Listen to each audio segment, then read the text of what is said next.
안녕하세요. 호빵 목사의 철로 역정을 진행할 호빵 목사 이민식 목사입니다. 오늘은 전도자로부터 처음 인도를 받은 신앙인들이 신앙생활을 함에 있어서 만나게 될 영적 장애물들에 대해서 살펴보고자 합니다. 이 장애물들에 걸쳐 넘어지게 되면은 신앙생활을 더 이상 하지 못하고 교회를 때로는 떠나기까지 하죠. 자, 그것이 무엇인지 먼저 영상으로 확인해 볼까요?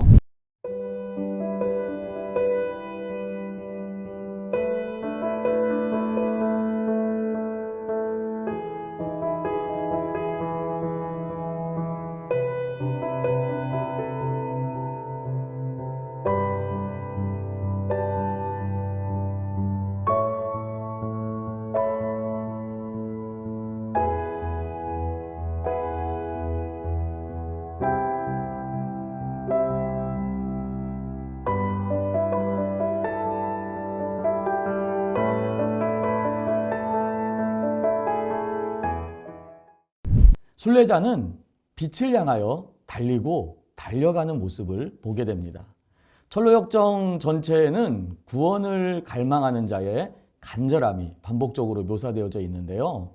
이처럼 우리의 신앙생활은 사도 바울의 고백과 같이 경주하는 자세가 필요합니다. 간절함으로 계속 천성을 향해 달려가는 순례자의 모습과 같이요.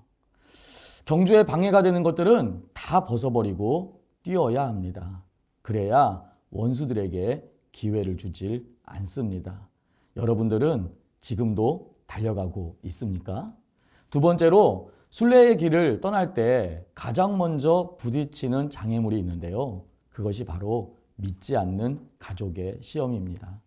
나와 가장 가까운 사람들인 아내와 가족들이 돌아오라고 소리를 치고 있지요. 가장 가까운 사람조차 이해하지 못하고 방해하고 막는 것이 바로 이 영적 순례의 길입니다.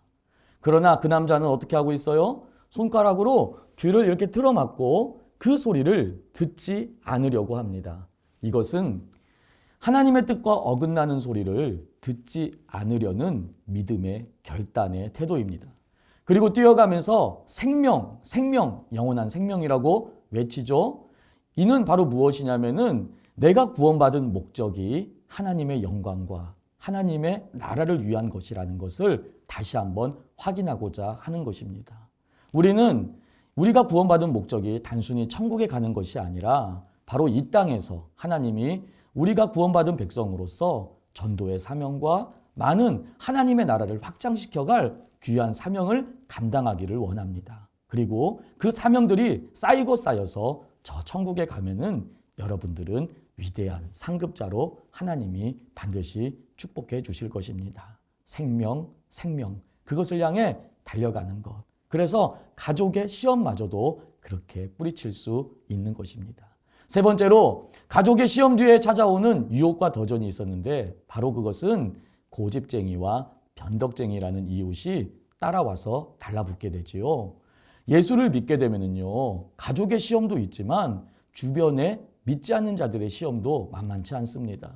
가까이는 시댁부터 때로는 친정에 이르기까지, 더 가까이는 우리의 직장 동료, 그리고 나의 절친에 이르기까지 이들이 옛날의 삶으로 돌아오라고 우리를 시험합니다. 이것을 잘 이겨야 하지요. 또한 이 고집쟁이와 변덕쟁이는 내 신앙생활의 안에도 있습니다.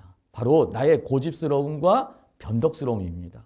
고집스러움은 하나님의 말씀에 나를 자꾸 부숴가는 것이 신앙생활입니다. 그래서 우리는 계속 예배를 드려야 되는 것인데 예배를 드리면서 나를 하나님께 맞춰가야 되는데 자꾸 내 고집, 옛날의 생활에 계속해서 돌아가려고 하는 것입니다. 그것이 바로 내 안의 고집스러움입니다. 그러면 신앙은 성장하지 않습니다. 두 번째로 변덕스러움이라는 것은 뭐냐면은 내 마음이 너무 여린 거예요. 그래가지고 누가 이런 얘기하고 누가 저런 얘기하면은 그 말을 듣다가 교회 생활을 접는 사람들도 있습니다. 이 변덕스러움, 바로 이것도 신앙의 적입니다. 누가복음 18장 29절에서 30절을 보면은 내가 진실로 너희에게 이르노니 하나님의 나라를 위하여 집이나 아내나 형제나 부모나 자녀를 버린 자는 현세에 여러 배를 받고 내세에 영생을 받지 못할 자가 없다라고 얘기했습니다.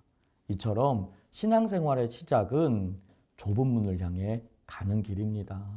다음 시간에는 신앙생활 속에 만나는 장애물 중에 또 한 가장 중요한 장애물이 있어요. 그게 바로 절망의 늪인데요.